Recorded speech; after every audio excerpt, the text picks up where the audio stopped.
Hi, Ale. This is Brian from BLP. Short interview.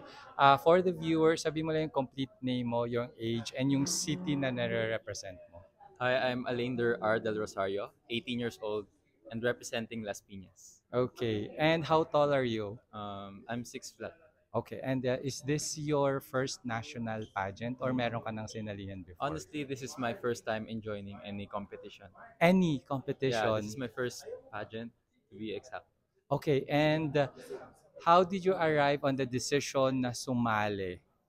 Actually, I was encouraged by my family kasi of how I look daw and I can compete in the competitive of world of modeling and pageantry. So I was just inspired by my dad also.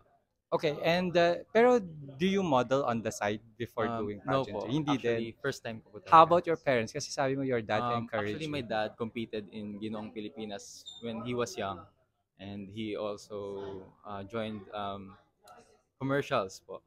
So yun.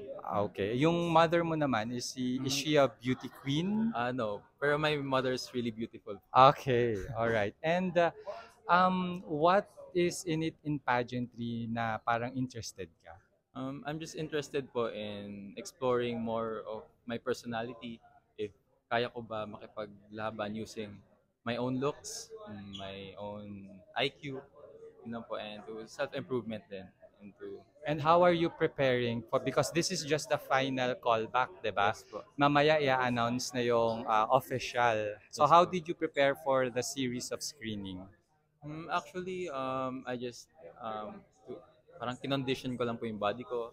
I went to the gym, kumain po ako ng maayos before the screening and now in the grand callback, and I just nilagay ko lang po sa mindset ko na if ever makuha, edi I'm grateful. Pero if ever hindi, I'll try again next time po.